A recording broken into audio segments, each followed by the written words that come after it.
faraġ tal-qlub. Lina u f'jismek eħlisna mil-sarat li ġarrabna fid-dnub. Tħallasni xomu lej fuq li moddi jien salħtiħat ħawlidek dajfin dafna midbajja taruna sabiex nejxu għal dejjem safin.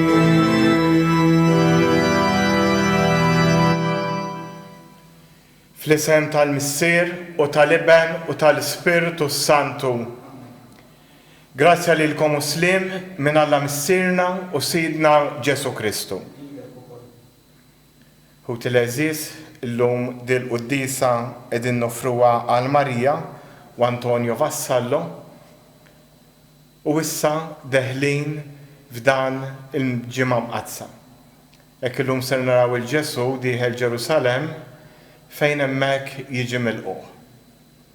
Però din il-ġimgħa ser twassalna biex dan Ġesu jgħaddi minn dan il-mument ta' glorja għal mument ta' tbatija ta' baddu minn kulħadd, però fl-aħħar dan is-salib ser iwassal lil Ġesu għal glorja. Walek jew f'din il-quddisa nitolbu l-mulejjien nidħlu anke f'dan il-misteru li qegħdin niċċelebraw, jenna nidħlu aktar f'dan il-misteru ta' passjoni, mewt u qawmien. Mod speċjali f'dan iż-żmien li qegħdin ngħixu fejn is-salib qed inħossuh, fejn qegħdin nifhmu aktar l-essenzjal tal-ħajja tagħna, fejn dak li mhux importanti qed jitwarrab waħdu għal ġenb. Walek biex nitħejjew tajjeb għal dan il-misteru, ejjew issa nitolbu maħfra l-mulej għal dawk id-drabi li fihom inqasni.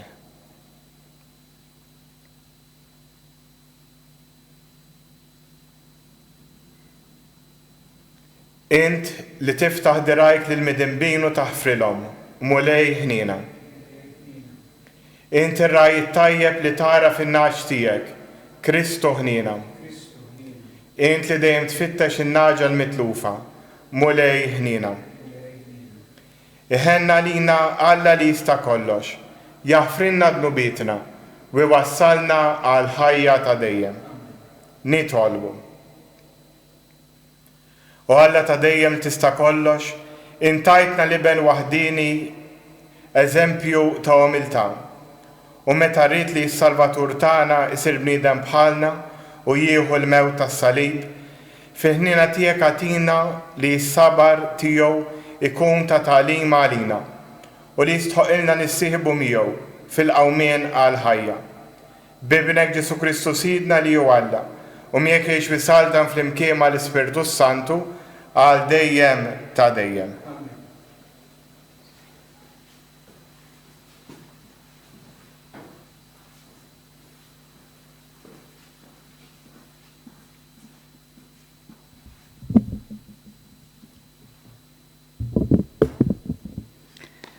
Qari mill-ktieb tal-profeta Iżajija. Sidi l-mulej tani l-sien ta' wieħed jitgħallem biex naraf nejn lil-lajjin b'xi kelma. Ta' kull filgħodu jqajjimli lil-widinti biex nisma' bħal wieħed jitgħallem.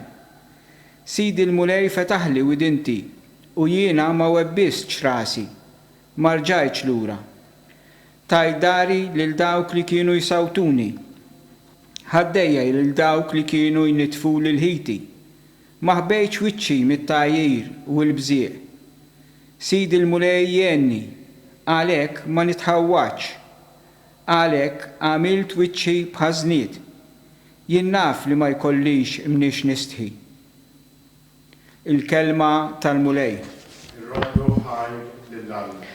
Salm responsorjali. Alla tiegħi għaliex tlaqtni. Alla tiegħi għaliex tlaqtni. Daw kollha li jarawni jitku bija, jgħajbuni, iħarku rashom u jgħidu, fidejn il-mulej jintelaq, ħajjeħilsu hu, ħajsalvah hu, għax bih jitaxxaq. Alla tiegħi għaliex tlaqtni. Abda klieb daru għalija, ġema nies ħżiena rassewni, taqbuli jdejja u riġlejja, nista' not għadmi kollu. Alla tiegħi għaliex tlaqtni. Ħwejġi qasmu bejnietom, jaqtaw ix-xorti għall-libsa tiegħi. Mulej, la titbejjitx minni. Qawwa tiegħi, fittex għenni.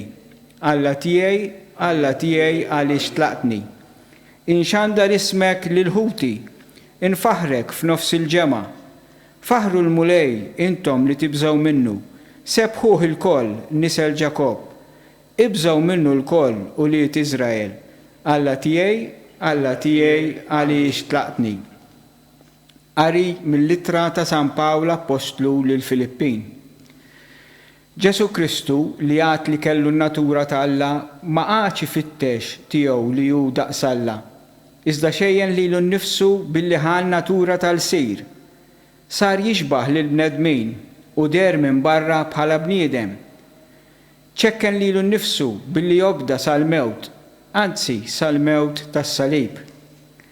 Għalhekk Alla ollih sa smewiet u żejnu bl-isem li hu fuq kull isem, biex fl-isem ta' Ġesu, fis-sema, fl-art u f'qiegħ l-art, il-ħlejjaq kollha jinżlu għall-kubtejhom u kull il-sien jistqar. Ġesu Kristu hu il-mulej, għal glorja ta' Alla il-Missier.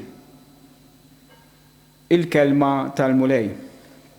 Nirroddu ħajr lill-Alla. Glorja u tifħir lilek Kristu. Glorja u tifħir lilek Kristu. Minħabba fina, Kristu obda sal-mewt, anzi sal-mewt tas-salib. Għalhekk Alla ollih sa smewiet u żejnu bl-isem li hu fuq kull isem. Glorja u tifħir lilek Kristu. Il-mulej ma'kom. Miegħek ukoll. Il-passjoni ta' Sidna Ġesu Kristu skont San Mattew. F'dak iż-żmien, wieħed mit-tnax jismu Ġuda l-Iskarjota marant il-qassisin il-kbar u qalilhom. Xi tridu tatuni u jien nagħtikom lil Ġesu fidejkom. U huma taw 30 biċċa tal-fidda bħala ħlas. Minn dak il-ħin beda jfittex okkażjoni tajba biex jagħtihom lil Ġesu fidejhom. Fl-ewwel jum tal-għażmi, id-dixxiepli resqu lejn Ġesu u qalulu. Fejn tridna nħejjulek l-ikla tal-għid? U qalilhom. Morru il-belt għand it-tali u għejdulu. Għallek li mallem, is-sija tiegħi waslet. Jien se nagħmel l-ikla tal-għid għandek mad-dixxiepli tiegħi. Id-dixxiepli għamlu kif ordnalhom Ġesu u ħejjew l-ikla tal-għid.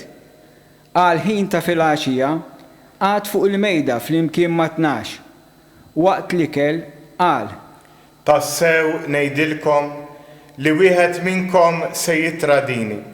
Huma bdew sewdu qalbhom ħafna u kull wieħed minnhom beda jsaqsi. Jaqgħu jien mulej.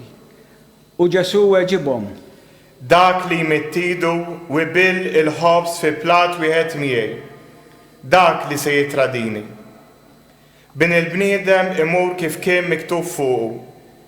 Imma ħażin għalih dak il-bniedem li permezz tiegħu bin il-bniedem ikun moti fidej l-edewa.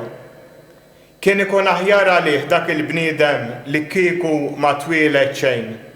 Qabeż Ġuda dak li tradih u qallu: Jaqgħu jien Rabbi. Wieġbu Ġesu: Int qiegħed tgħidu. Huma u jieklu, Ġesu ħal ħobs fidejh, qal il-barka, qasmu, newlu lid-dixxiepli u qal: Ħudu, kulu, dan u ġismi. Imbagħad ħal kalċi fidejh, ratt il-ħajr, newlilhom il-kalċi u qal: Ixorbu il-kol minnu, għax dan huwa demmi, id-dem tal-pat li jxerret għal-kotra għal-maħfra ta' dnubiet. Ngħidilkom li ma nerġax nixrob iżjed minn dan il-frott tad-dilja. sa dakinhar li nixrob imbiġdiet magħkom fis-saltna ta' Alla. Kantaw is-salmi u ħarġu l-enlolja taż-żebbuġ. Imbagħad Ġesu għalilhom: Il-koll kemm intom se titħawdu minħabba fija f'dan il-lejl. Għax hemm miktub: Nidrob ir-raj u n-naġ tal-merħla jitferxu. Imma wara li nqum mill-mewt immur il-Galilea qabilkom. Qabes Pietru u qallu: Jekk kulħadd jitħawat minħabba fik, jien ma nitħawat qatt. Qallu Ġesu: Tassew ngħidlek li dan il-lejl qabel ma jidden is-serdoq int tkun ġaġħatni 3 darbiet. Qallu Pietru: Le, ma niġħdekx, anqas jekk ikolli mmut miegħek. U d-dixxipli l-oħra wkoll, kulħadd qal l-istess. Imbagħad Ġesu flimkien mad-dixxipli tiegħu wasal fil-qasam jgħidulu l-Ġetsemani u qal lid-dixxipli: Oqgħodu bil-qiegħda hawn sakemm immur hemmhekk nitlob. U ħamijaw lil Pietru u ż-żewġ ulied ta' Zebedew u beda jsewwet qalbu u jiddejjaq. Imbagħad qalilhom: Għandi ruħi imnikta għal-mewt. Ibqgħu hawn u wissru miegħi. Mexa kemm xejn il-qudiem. Inxteħet wiċċu fl-art jitlob u jgħid: Missier, jekk jista' jkun biet minni dan il-kalċi. Imma mhux kif irrid jien, iżda kif trid int. Ġie ħdejn id-dixxipli u sabhom reqdin. U qal lil Pietru: Mela ma flaħtux tisru sija waħda miegħi? Isru u itolbu biex ma titħlux fit-tiġrib. L-ispirtu iva jrid, imma l-ġisem dajjef. Għat-tieni darba raġamar jitlob u qal: Missieri, jekk dan il-kalċi ma jistax jgħaddi mingħajr ma nixorbu, tkun magħmula r-rieda tiegħek. Mill-ġdid ġie u sabhom reqdin għax għajnejhom kienu tqal bin-nas. Ħallihom u raġamar jitlob għat-tielet darba u qal l-istess kliem. Imbagħad ġie ħdejn id-dixxipli u qalilhom: Issa se torqdu u tistrieħu? Ara, is-sija waslet u bin il-bniedem se jkun moti f'idejn il-midinbin. Qumu, ejjew immorru, araw, dak li se jitradini u fil-qrib. Kif kien għadu jitkellem, ġie Ġuda wieħed mit-12, b'ġema kbira ta' nies miegħu, armati bis-sjuf u l-bsaten, mibgħuta mill-qassisin il-kbar u x-xjuħ tal-poplu. Issa dak li kien se jitradih kien tawhom sinjal u qalilhom: Lil dak li mbuż, dak hu aqbduh. U minnu fih rasaq fuq Ġesu u qallu: Islim għalik, Rabbi. U biesu. U Ġesu qallu: Ħabib, għalhekk ġejt inti? Huma resqu leh, meddew idejhom fuq Ġesu u qabduh. Wieħed minn dawk li kienu ma' Ġesu ħareġ idu u silet is-sejf. Darab lil qaddej tal-qassis il-kbir u qatalu widintu. Imbagħad Ġesu qallu: Erġa' daħħal sejfek f'postu, għax kull min jaqbad is-sejf bis-sejf jinqered. Taħseb int li ma nistax nitlob lil missieri u jibgħat li issa stess aktar minn 12 il-leġjun ta' anġli? Iżda mbagħad isseħħ l-Iskrittura li tgħid li hekk għandu jsir. Fl-istess waqt Ġesu qal: Iskom ħriġtu għal xi ħalleel, armati bis-sjuf u bil-bsaten, biex taqbdu lili. Jien kuljum inkun qiegħed bil-qiegħda fit-tempju, nagħllem u ma żammejtunix. Iżda dan kollu ġara biex isseħħ il-kidba tal-profeti. Imbagħad id-dixxipli kollha telquh u ħarbu. Dawk li qabdu lil Ġesu ħaduh quddiem Kajfa, il-qassis il-kbir, fejn ġa kienu nġabru il-kittieba u xjuħ. Pietru kien baqa' miexi warajh mill-bogħod sal-parazz tal-qassis il-kbir. Daħal ġewwa u għad bil-qiegħda mal-qaddejja biex jara kif kienet se tintemm il-biċċa. Il-qassisin il-kbar u s-Sinedriju kollha bdew ifittxu xhieda foloz kontra Ġesu bil-ħsieb li jagħtuh il-mewt. Iżda għalkemm resqu bosta xhieda foloz ma sabux fuq jixluh. Fl-aħħar resqu 2 u qalu: Dan qal, nista' nħott it-tempju ta' Alla u nerġa' nibnieh fi 3 ijiem. Il-qassis il-kbir qamu qallu: Xejn ma twieġeb, x'inhu ma jiġdu dawn kontra tiegħek? Imma Ġesu baqa' sieket. Imbagħad il-qassis il-kbir qabad u qallu: Aħlif li fuq Alla l-ħaj, wejdilna jekk intix il-Messija bin Alla. Qallu Ġesu: Inti qiegħed tgħidu. U ngħidilkom ukoll min issa l-qudiem taraw lil bin il-bniedem bil-qiegħda in-naħa tal-lemin ta' dak li jista' kollox u ġej fuq isħab tas-sema. Imbagħad il-qassis il-kbir ċarrat il-biesu u qal: Din dawa, xi ħtieġa għan-niżjed ta' xhieda? Ara, smajtuha issa d-dawa, x'jidrilkom? Huma weġbuh u qalulu. Ħaqqu l-mewt. Imbagħad besqulu f'wiċċu u taħ bil-pon u xi wħud taħ bil-ħarta u qalulu: Aqta minn tajilek Messija din id-daqqa.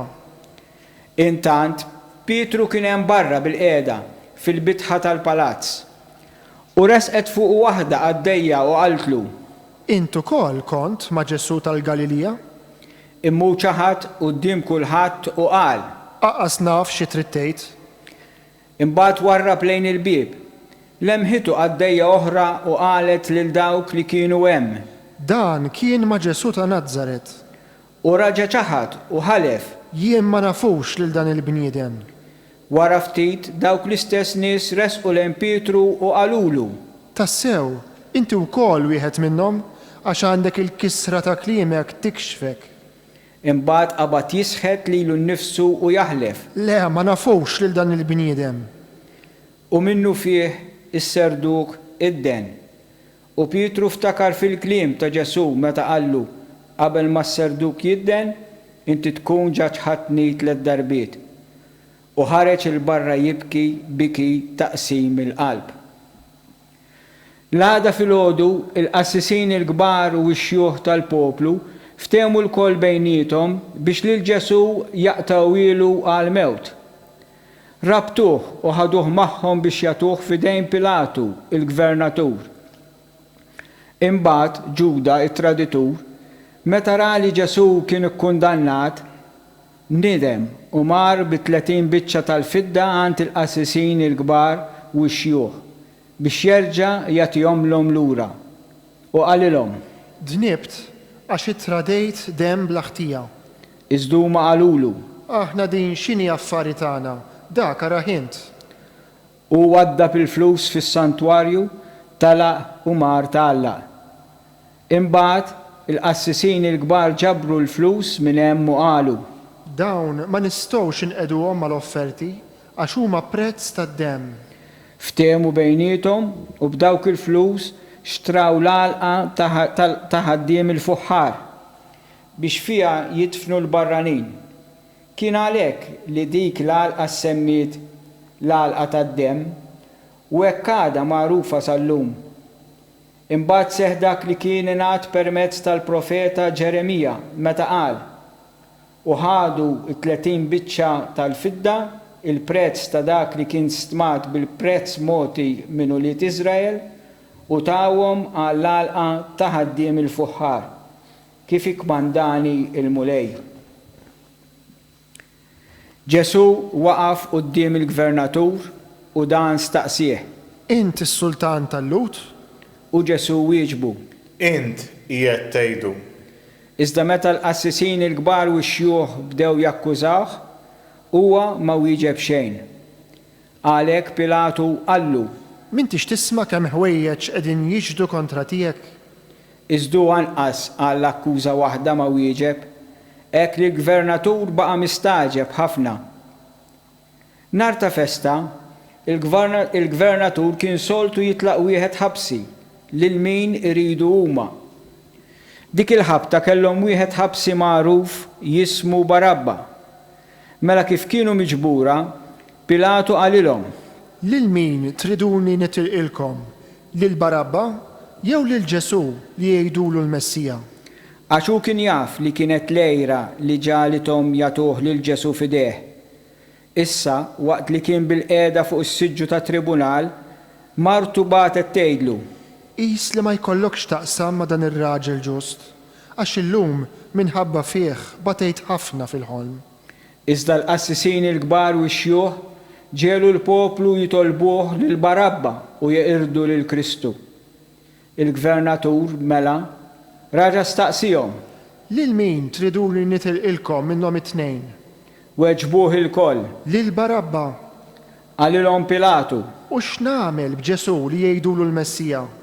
Weġbuh il-koll. Salbu. U staqsihom: Imma x'għamel ħażin? Huma aktar bdew jgħidu u jgħidu: Salbu.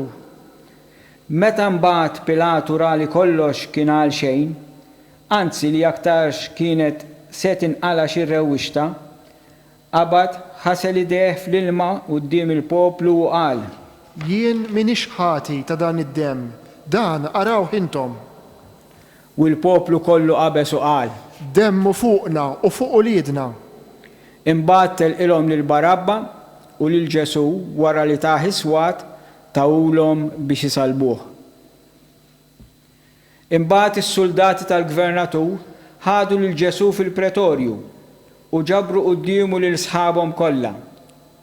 Neżżawh u xeħtulu fuqu mantar aħmar skur. Qegħdulu fuq rasu kuruna minsuġa bix-xewk u qasba f'idu l-leminija. Inxteħtu warku btejjhom quddiemu u għadu jiddieħku bih u jgħidulu: Islim għalik, sultan tal-Lut. Besqu fuqu u ħadulu l-qasba minn idu bdew jagħtuh bija fuq rasu. Imbagħad, wara li għaddewh bis-Suvjet, neżżawlu l-mantar u xeddewlu ħwejġu. U ħaduh magħhom biex isalbuh. Huma u sejrin sabu raġel minn Ċireni jismu Xmun u ġaluh jarfalu s-salib. Meta waslu f'post jgħidulu Golgota, jiġifieri post il-qorrija, taħ jixrob inbit b'taħlita morra. U daqu imma ma rridx jixorbu. Imbagħad salbuh u qasmu ħwejġu bejniethom billi tellawhom bix-xorti. U nxteħtu bil-qiegħda u qagħdu hemm għassa tiegħu. U qegħdulu fuq rasu l-kawża tal-kundanna tiegħu li kienet tgħid hekk: Dan hu Ġesu, is-Sultan tal-Lut. Imbagħad miegħu salbu żewġ ħallelin, wieħed fuq il-lemin u l-ieħor fuq ix-xelluk. Dawk li kienu għaddejjin bdew jgħajruh, iċaqilqu rashom u jgħidu: Int li tħott it-tempju u fi 3 ijiem terġa' tibnieh. Salva lilek innifsek jekk int liben ta' Alla u inżel minn fuq is-salib. Hekk ukoll il-qassisin il-kbar bdew jiddieħku bih mal-kittieba u x-xjuħ u jgħidu: Salva oħrajn lilu nnifsu ma jistax isalva u s-Sultan ta' Iżrael ħajjinżel issa minn fuq is-salib u nemmnu fih. U jafda f'Alla ħajjeħilsu issa jekk jħobbu, għax hu qal jiena bin Alla. U bl-istess mod bdew imaqdruh ukoll il-ħallelin li kienu msalbin miegħu. Mis-sitt sigħa l quddiem waqgħet dalma kbira fuq il-pajjiż kollu sad-9 sigħa u madwar id-9 sigħa Ġesu għajjat bleħen qawwi u qal: Eli, Eli, lema sabaqtani. Jiġifieri Alla tiegħi, għaliex tlaqtni? Xi wħud minn dawk li kienu hemm kif semgħuh qalu: Lil-Elija qiegħed isejjaħ dan? U minnu fih wieħed minnhom mar jiġri, qabad sponża mimlija bil-ħall, waħħala f'tarf ta' qasba u taħ jixrob, waqt li l-oħrajn qalu: Stenna ħanaraw jiġi Elija isalvah. Imma Ġesu raġa' għajjat għajta kbira u rat ruħu. Ninżlu għal-kubtajn.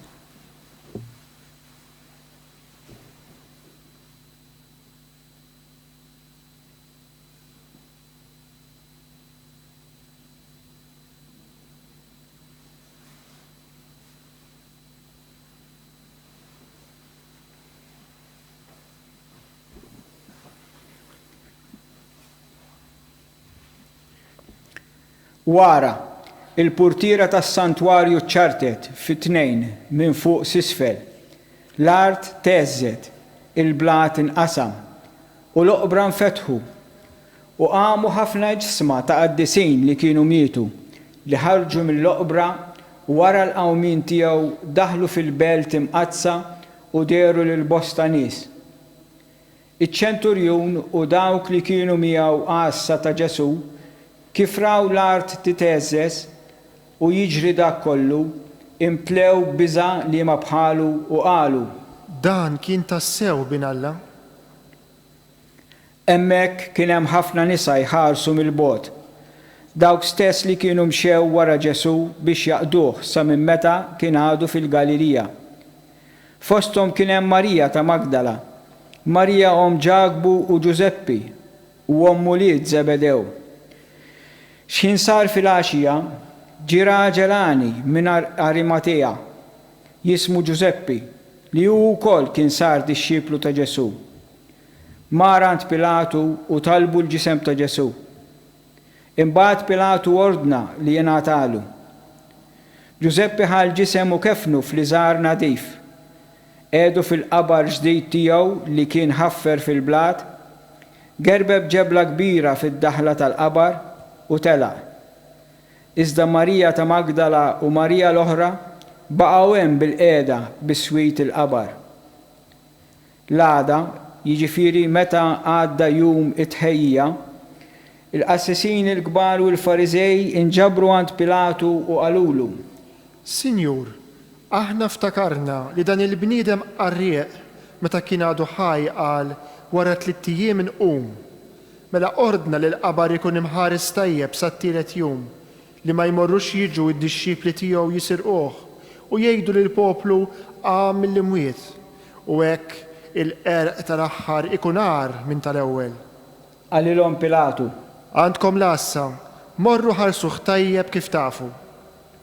U huma marru jissiġillaw il-ġebla biex il-qabar jibqa' mħares sewwa u ħallew ukoll l-assa miegħu.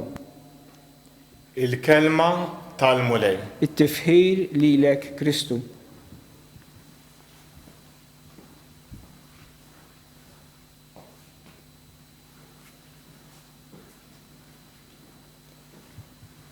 Kif rajna btajna bidu għal din l-akbar ġimgħa. L-akbar ġimgħa għaliex qed tiċċelebra l-akbar ġrajiet tal-istorja tal-umanità. Din is-sena għall-ewwel darba għandna ċans li ngħixu din il-ġimgħa fid-djar tagħna. Nistgħu ngħaddu din il-ġimgħa u qisu ma ġara xejn, nibqa' fir-rutina ġdida li għadni kemm ivvintajt minħabba li rrid nibqa' d-dar.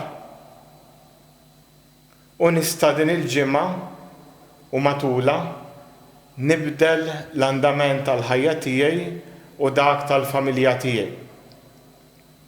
Nista' niskopri mill-ġdid xi tfisser il-Knisja tad-dar. Nista' noħloq jekk irrid roqa kantuniera fid-dar tiegħi u nibdilha f'qisha kappella żgħira. Impoġġi ġixinjamiet forma ta' salib. Nagħmel biċċa ħamra taħta. Forsi niġbor ftit xewk u nexel xema żgħira. U hemmhekk nista' ninġabar jien waħdi jew niġbor lill-familja tiegħi madwar dik ir-roqa. U noqgħod hemm u nikkontempla dan l-akbar misteru. Alla seta' jagħżel 100 mod, 1000 mod, 1,000,000 mod kif jista' isalvana. Però għażel li jsalvana permezz tas-salib. Ħaġa li ma rridux, però fl-istess ħin x'in tifhem sew tifhem x'inhi verament il-ħajja. Tfakkarna li din il-ħajja mhix tal-fairy tales. Mhix il-ħajja ta' they lived happily ever after. Imma they lived happily ever after tiġi wara il-mewt tagħna, fil-ġenna għall-eternità. F'din il-ħajja mbagħad maħniex imsejħin laqqas li tkun salib il-ħin kollu. Jekk jien di l-ħajja nara salib biss, irrid nara xemm ħażin fil-ħsieb tiegħi. Ġesu xin naqraw il-ħajja tiegħu, is-salib, id-tbatija tas-salib bil-kundanna b'kollox kienet anqas minn 24 sija. 24 sija nistgħu ngħidu fi 33 sena.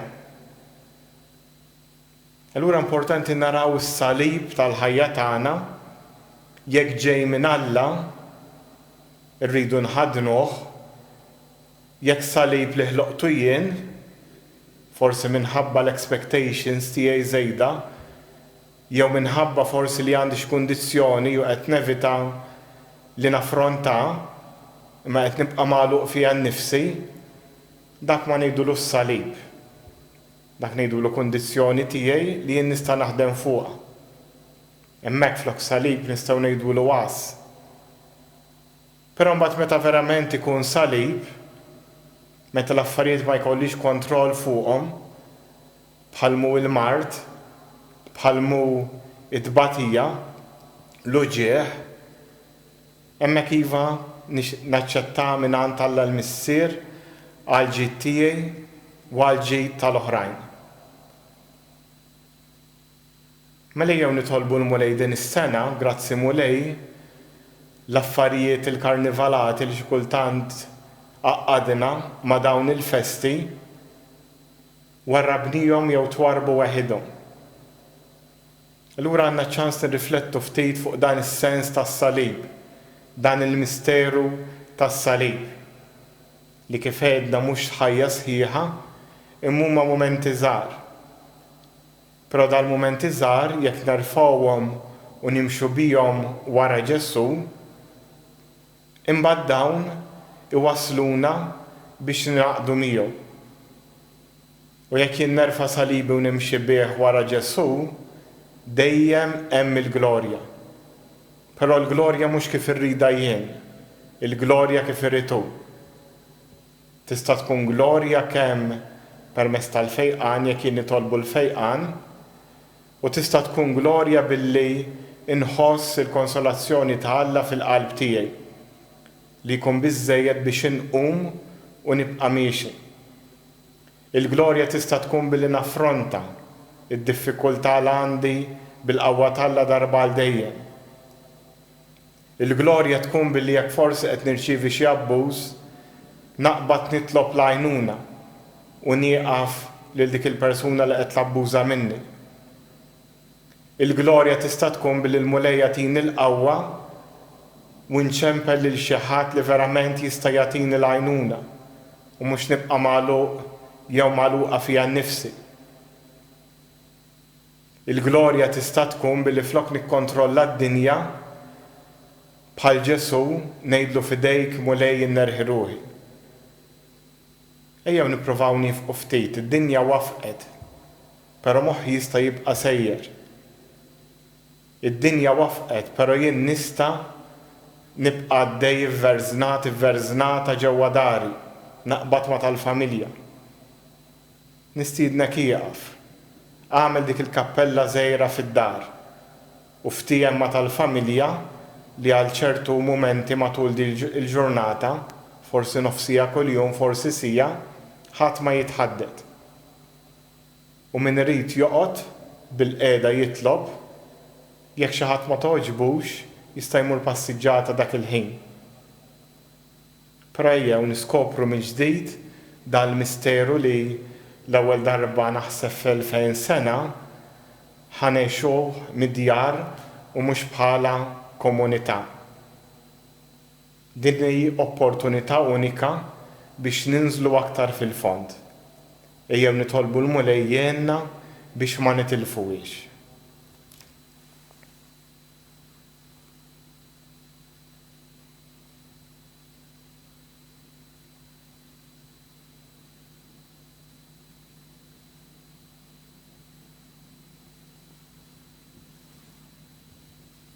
u ssejjew ngħidu flimkien l-istqarrija tal-fidi. Jiena minn hawnhekk minn Tapinu u intom mid-djar tagħkom. Jiena nemmen f'Alla wieħed, il-Missier li jista' kollox, li ħala s-sema u l-art, dak kollu li jidher u dak li ma jidirx, u f'Mulej wieħed Ġesu Kristu, Ibn waħdini ta' Alla, imnissel mill-Missier qabel kull żmien, Alla minn Alla, dawl minn dawl, Alla veru minn Alla veru, imnissel mhux magħmul, natura waħda mal-Missier u bih sar kollox. Niżel mis-smewwiet għalina l-bnedmin u għal-fidwa tagħna, u ħal ġisem bis-seta tal-Ispiritu Santu minn Marija Verġni u sar bniedem, salbuh għalina, bata taħt Ponzu Pilatu, miet u difnuh, u fit-tielet jum qam imbelliwiet skont il-kotba mqazza, u tela s-sema u qiegħed fuq l-yemin tal-Missier, u għandu jerġa' jiġi bil-glorja biex jagħmel ħaq mill-ħajjin u mill-mejtin.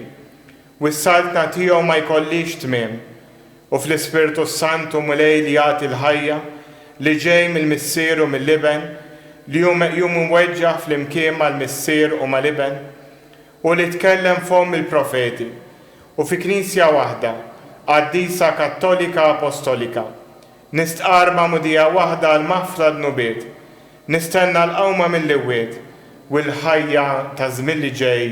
Amen. Hu til-eżiż, ejjew issa b'kuraġġ irresqu talbna il-Missierna tas-sema.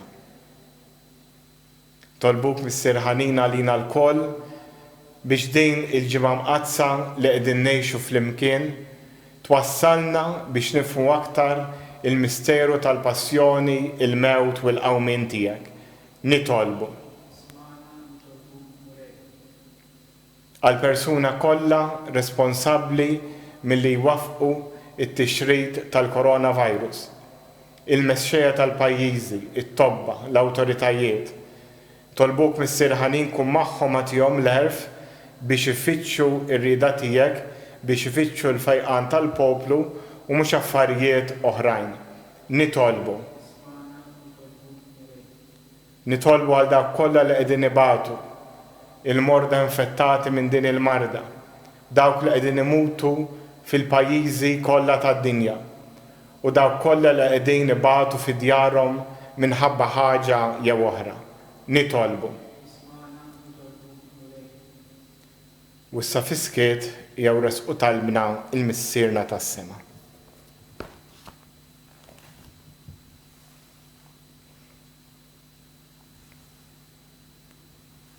Nitolbu dan kollu bi Kristu Sidna.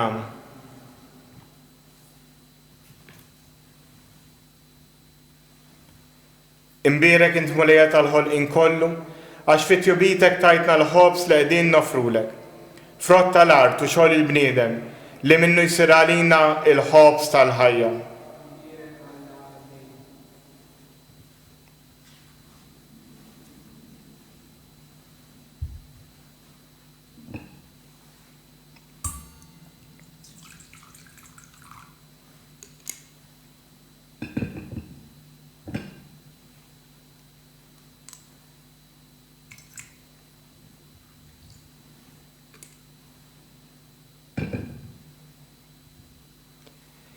Imbierek int mulejja la tal-ħolqien kollu, għax fit-tjubitek tajtna l-imbit li qegħdin nofrulek. Frott tad-dilja u xogħol il-bniedem li minnu jsir għalina x-xorb tar-Roħ.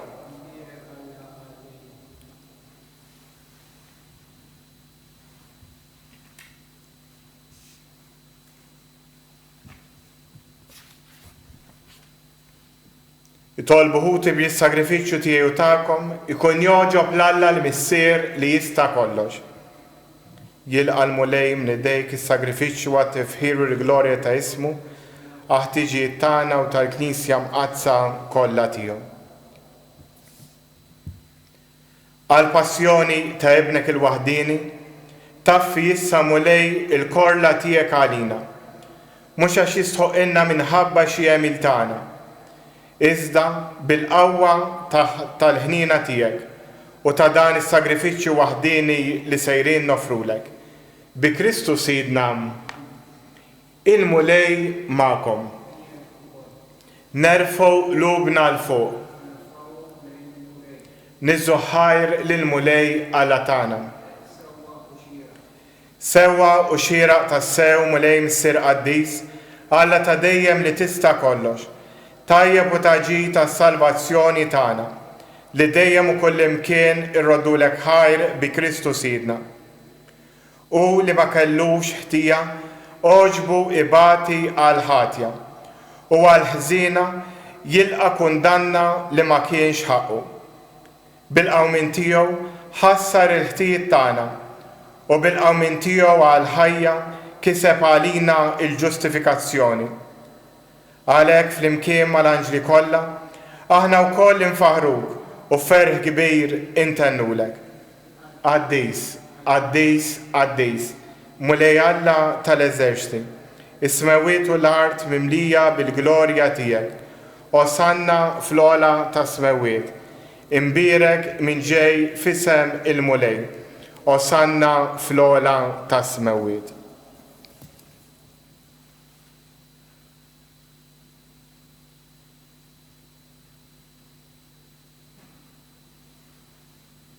Qaddis tas-sew int mulej, inti lajn ta' kull qdusija.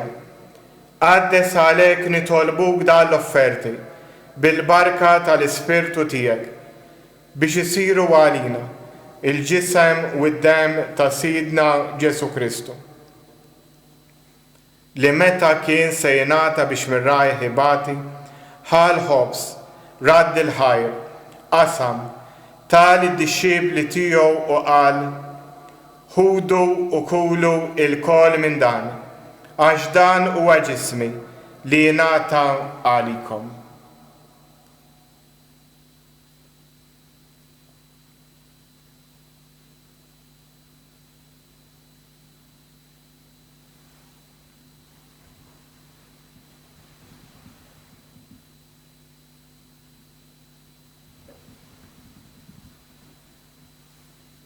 Ekku kol wara li klaħa l-kalċi reġrat il-ħajr, tal id-dixxiebli tiegħu u qal: ħudu u ixorbu minnu il-kol, għax dan huwa l-kalċi ta' demmi, tal-patt il-ġdid li jibqa' għal dejjem. Id-demm li jxerret għalikom u għall-bnedmin kollha għal maħfra ta' dnubiet.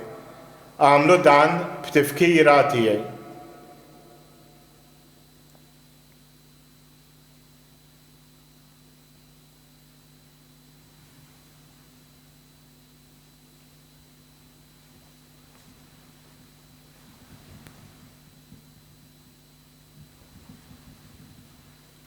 Danu il-misteru tal-fidi. Inħabru l-mew tiegħek mulej, inxandru bil-fer il-qawmin tiegħek, nistennewk sa ma tiġi fil-glorja. Għalhekk aħna nagħmlu dan b'tifkira tal-mewt u l-qawmin ta' Sidna Ġesu Kristu, nofrulek mulej il-ħobs tal-ħajja u l-kalċ tas-salvazzjoni, u rroddulek ħajr għax għoġbok tilqana quddiemek biex naqduk. U miċċa kontana nitolbu li l-Ispirtu Santu jaqadna f'ġisem wieħed, li jenna nieħdu sem il-ġisem u d-dem ta' Kristu.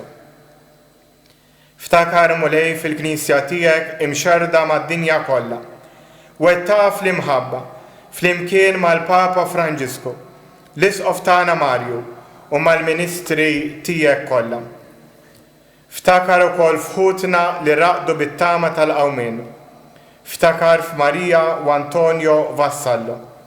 Ftakar fil-mejtin kollha. Daħħalhom quddiemek fid-dawl tas-sebħ tiegħek. Ħenna lina l-koll nitolbuk. Għati lilna wkoll il-wirt tal-ħajja ta' dejjem. Flimkien mal-Verġni Mqazza u Malla Marija, żewġa Ġuseppi, l-Apostli u l-Qaddisin kollha li jgħix fil-ħbiberija tiegħek sa mill-bidu tad-dinja. Għamel li magħhom infaħruk u nsebħuk b'Ġesu Kristu ibnek.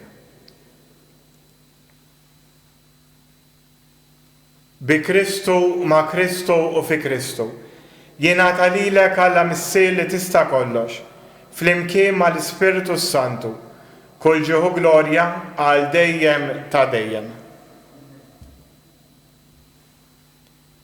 ma' qudejn flimkien kulħadd mid-dar tiegħu ejjew ngħidu flimkien it-talba li taqadna flimkien.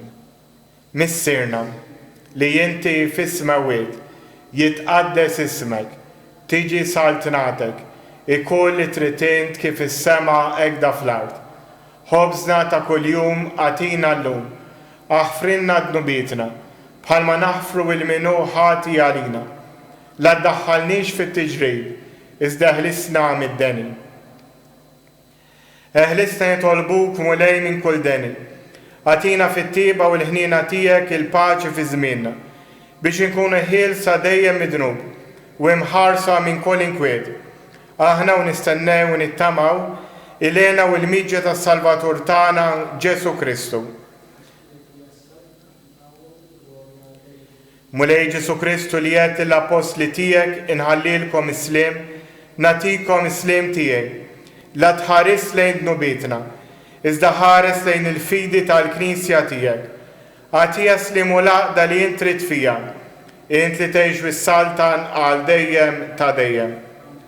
Il-paċi tal-mulej tkun dejjem magħkom. Għatu l-paċi lil xulxin.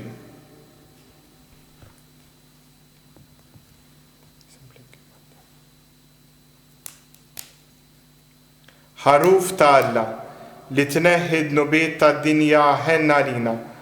Ħaruf ta' Alla li tneħħi d-nubiet tad-dinja ħenna lina. Ħaruf ta' Alla li tneħħi d-nubiet tad-dinja għatina il-paċi.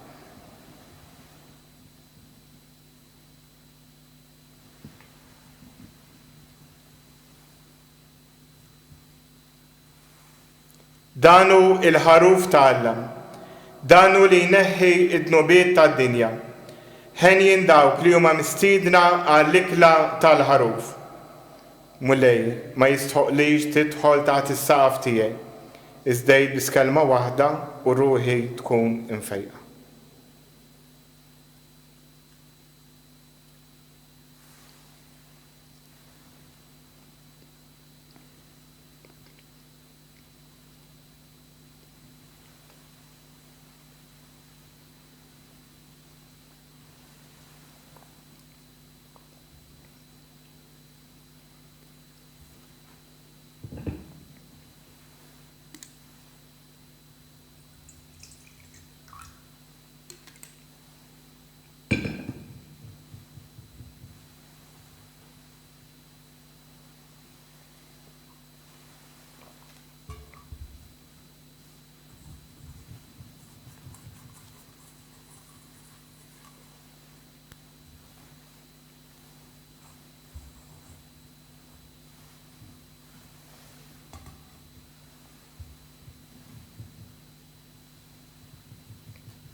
Jekk nistedinkom issa biex flimkien miegħi tagħmlu t-qarbina tax-xewqa.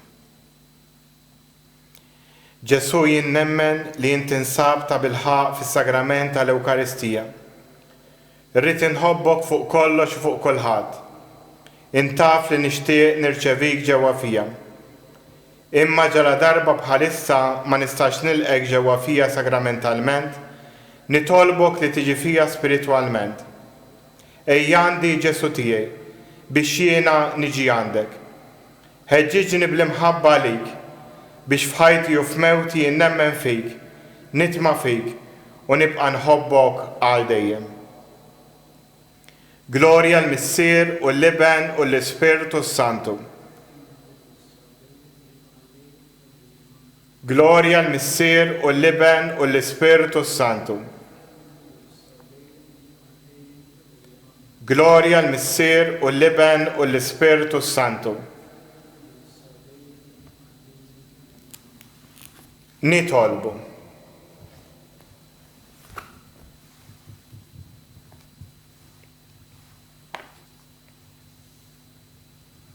Issa li tqarbilna bid-don qaddis tiegħek, fiċ-ċekon tagħna mulej nitolbuk biex bħalma bil-mewt ta' ibnek tajtna it-tama tal-ħwejjeġ li nemnu, hekk ukoll bil-qawmin tiegħu għall-ħajja twassalna l-premju li leħ aħna mixja.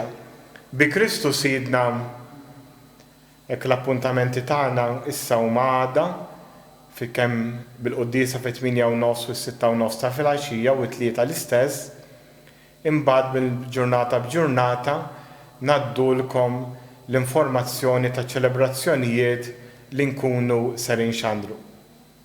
Wara l-qudiesa wkoll se nintallalkom fuq l-iskrin il-programm dettaljat tal-ġimgħa mqazza u kif ser tiġi imxandra minn dan is-santwarju. Il-mulej magħkom. Wiberikkom Alla li jista' kollox, il-Missier, l-Iben u l-Ispiritu Santu.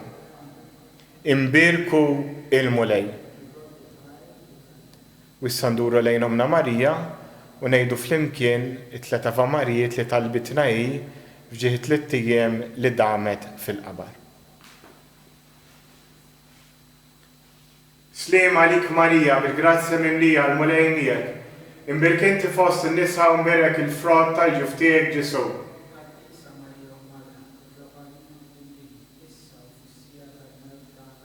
Sliem għalik Marija, bil-grazzja mimlija l-mulej miegħek, imbirk inti fost in-nisa u mberek il-frott tal-ġuf tiegħek Ġesu.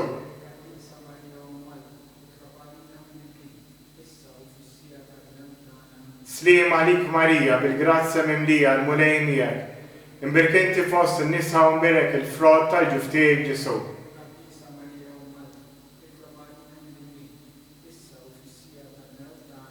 Madonna ta' Pinu, Sultana tal-Familja, ħarstek fuqna dejjem żomm.